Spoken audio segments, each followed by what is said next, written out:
Hello. வணக்கம் மக்களே. ஹரிஹரன் சேனலுக்கு உங்க எல்லாரும் வரவேற்கிறேன். ஸோ, இன்னைக்கு வீடியோல வந்து இப்போ முக்கியமா பேசப்படுற ஒரு மிகப்பெரிய ஒரு செய்தி தான். ஸோ, இது கான்ஸ்பிரேஷன்னு சொல்ல முடியாது. சமீபத்தில பார்த்தீங்கன்னா வந்து பிரதமர் மோடி அவர்கள் வந்து ஒரு செமிகண்டக்டர் சம்மிட் நடத்துறாங்க. அப்போ வந்து நாட்டோட அந்த செமிகண்டக்டர் பவர் அத பத்திலாம் எக்ஸ்பிளைன் பண்ணும்போது, ஒரு முக்கியமான ஒரு வார்த்தை சொல்றாரு. அதாவது, "நான் இப்ப தான் சமீபத்தில சைனா, ஜப்பான் போயிட்டு வந்தேன்." அப்படின்னு அவர் சொன்ன அந்த நொடியே பார்த்தீங்கன்னா, எல்லாரும் வந்து கரகோஷம் எழுப்புறாங்க. அதுக்கப்புறம் அவரு சொல்றாரு, "நீங்க எதுக்கு தட்டுறீங்க? நான் போனதுக்கு வந்து தட்டுறீங்களா? இல்ல போயிட்டு திரும்ப வந்ததுக்கு வந்து கை தட்டுறீங்களான்னு?" கேட்டோனே எல்லாம் சிரிக்க ஆரம்பிச்சுட்டாங்க. ஸோ, இதுக்கு வந்து நெறைய பேர் வந்து இந்த ஸ்பெகுலேட்டர்ஸ்ன்னு சொல்லுவாங்க. இதுக்கு வந்து ஒரு பெரிய ஒரு த்ரெட் வந்து ஃபார்ம் பண்றாங்க. அது என்னன்னா, இப்ப சமீபத்தில நம்மளோட அண்டை நாடான பங்களாதேஷ்ல இருக்க தலைநகர் டாக்கால ஒரு பிரசித்தி பெற்ற ஒரு ஹோட்டல்ல வந்து ஆகஸ்ட் மாதம் வந்து ஒரு ஒரு அமெரிக்கன் சிட்டிசன் வந்து இறந்து கிடக்கிறார். அந்த ரூம் நம்பர் 8 ஆன் 8. ஸோ இந்த ரூம் நம்பர் 8 ஆன் 8ங்கிற இந்த ஒரு ஒரு விஷயம் வந்து ரொம்ப பரவுது. ஏன் ஒரு ஒரு ஃபாரினர் வந்து ஒரு நாட்ல வந்து இறந்து கிடக்கிறது வந்து ஒரு விஷயமா? அஃப்கோர்ஸ் அது ஒரு நியூஸ் தான். பட் அத வந்து ஏன் பெருசா வந்து ஸ்பெகுலேட் பண்றாங்கன்னா, இந்த இறந்த நபரோட பேர் பார்த்தீங்கன்னா, டெரன்ஸ் அர்வெலி ஜாக்சன். அதாவது டி.ஜே. ஜாக்சன் சொல்லுவாங்க. இவர் 50 வயது நபர். இவரு என்ன இவரோட ஜாப் என்னவா இருந்திருக்குன்னா, நெறைய பேர் இவரு சி.ஐ.ஏ.யா இருந்திருப்பாங்கன்னு ஒரு மிகப்பெரிய ஒரு சந்தேகத்தை வந்து எழுப்புறாங்க. ஏன்னா பார்த்தீங்கன்னா, இவரோட ஒட்டுமொத்த கரியர் பார்த்தீங்கன்னா, கிட்டத்தட்ட 2 டெக்கேட்ஸா வந்து அமெரிக்கால இருந்திருக்காரு. அதுல நெறைய வகையான இந்த மிலிட்டரி ஆப்பரேஷன் உதாரணத்துக்கு பார்த்தீங்கன்னா, command inspector general. First special ஃபோர்ஸ்க்கு வந்து கமாண்டர் இன்ஸ்பெக்டர் ஜெனரலா இருந்திருக்காரு. அப்புறம் அமெரிக்கன் கிரீன் பெரட்ஸ்க்கு வந்து ஓவர்சீட் பண்ற ஒரு நபரா இருந்திருக்காரு. அதுக்கப்புறம் இவரு பணியாற்ற ஸ்பெஷலைசேஷன் பார்த்தீங்கன்னா வந்து இன்ஃபன்ட்ரி ஆஃபிசர் 11A, அதுக்கப்புறம் ஸ்பெஷல் ஃபோர்ஸஸ் 18A, அப்புறம் இந்த ஃபீல்ட் மார்ஷல். இந்த மாரி நெறைய விஷயத்துக்கு வந்து அவர் இருந்திருக்காரு. அதே மாதிரி அவரோட குவாலிஃபிகேஷனே பார்த்தீங்கன்னா, சிட்டாடல் அதுக்கப்புறம் மாஸ்டர் டிஃபென்ஸ் அனாலிட்டிக்ஸ்ல வந்து மாஸ்டர்ஸ் படிச்சு, ஸோ அவரோட கரியர் ஸ்பேனே பார்த்தீங்கன்னா, முழுக்க முழுக்க அமெரிக்காவோட ராணுவத்து சார்பா இருந்திருக்கு. ஸோ இந்த விஷயத்த வந்து நெறைய ஊடகங்கள் வந்து பெருசா வந்து கெளப்பியிருக்காங்க.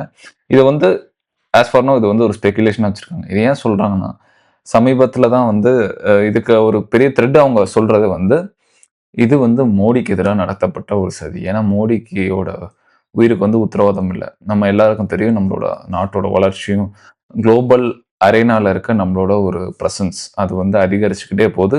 இப்ப இந்தியா வந்து நெறைய மக்கள் வந்து திரும்பி பார்க்க ஆரம்பிச்சிருக்காங்க. மத்த நாடுகள்ல முக்கியமா. அது அது மத்த நாட்டோட தலைவர்களுக்கும் வந்து அது ஒரு பெரிய உறுத்தலா இருந்திருக்கு. குறிப்பா பார்த்தீங்கன்னா, அமெரிக்கா மாரி ஒரு நாடு. ஏன்னா, இந்தியா மாரி நாடுகள்ல வந்து நீங்க மத்த சின்ன நாடு மாரி ஒரு கிளர்ச்சியாவோ, இல்ல ஒரு சிவில் வாரோ யூசுவலா அமெரிக்கா பண்றது. இல்லன்னா ஃபோர்ஸ்டா பண்ணி அவங்க என்டைட்டில் பண்ற மாரி முடியாது. இந்தியா நம்ம வந்து ரொம்ப ரொம்ப வளர்ந்து வந்த ஒரு ஒரு வளர்ச்சிக்குள்ள ஒரு நாடு. அது மட்டும் இல்லாம நம்ம திஸ் பாப்புலேஷன் அது பார்த்தீங்கன்னா ரொம்ப ஹியூஜ். ஸோ நேபாள் மாரி ஒரு ஜென்ஸி புரொட்டஸ்ட் அந்த மாரி கொண்டு வரது வந்து அவங்களால முடியல. ஸோ அமெரிக்காவோட இந்த பழங்கால யுக்தி பார்த்தீங்கன்னா, இந்த சிஐஏ மூலமா வந்து அசாசினேட் பண்றது. நெறைய விஷயத்துல அவங்க பண்ணியிருக்காங்க. முக்கியமா இதுக்கு ரொம்ப ஒரு பெரிய உதாரணம் சொல்லணும்னா, அவங்க தோத்து போனது, இருந்தாலும் அது அவங்க முயற்சிய பத்தி சொல்றேன். ஃபிடெல் காஸ்ட்ரோ நமக்கு எல்லாருக்கும் தெரியும். கியூபாவோட ஒரு அதிபரா இருந்திருக்காரு. அவரு கிட்டத்தட்ட 600 முறை வந்து சிஐஏ வந்து கொல்றதுக்கு வந்து முயற்சி பண்ணியிருந்தாங்க.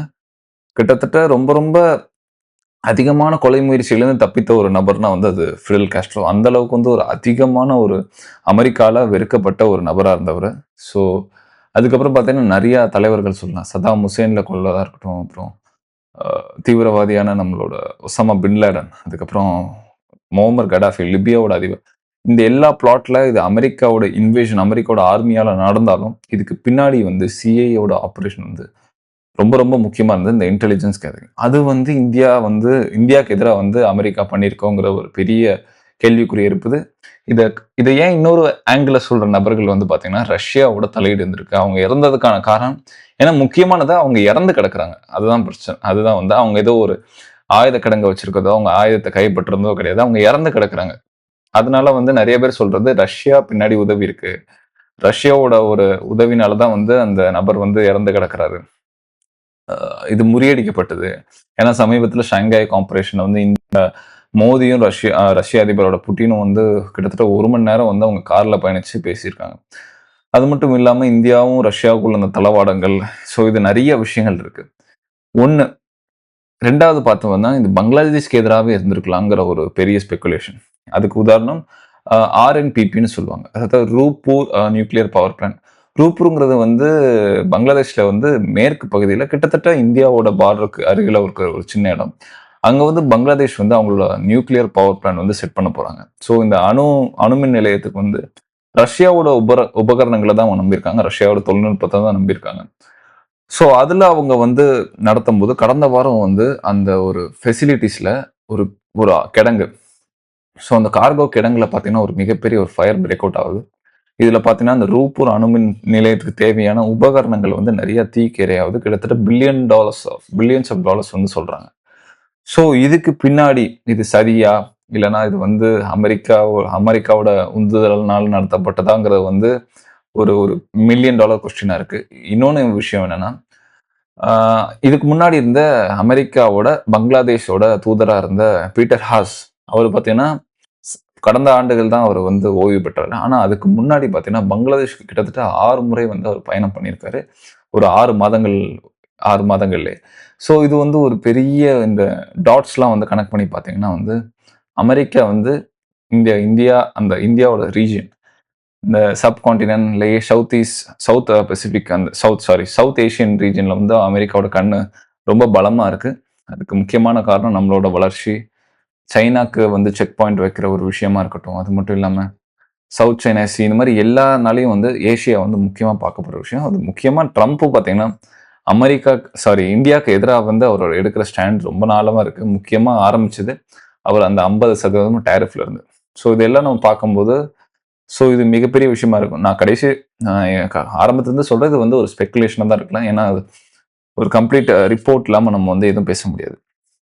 ஸோ நீங்க இத பத்தி என்ன நினைக்கிறீங்கறத மறக்காம கமெண்ட் செக்ஷன்ல சொல்லுங்க. இந்த வீடியோ லைக் பண்ணுங்க. என்ன Instagramல வந்து ஃபாலோ பண்ண மறந்துடாதீங்க. _ IRNG. Until then.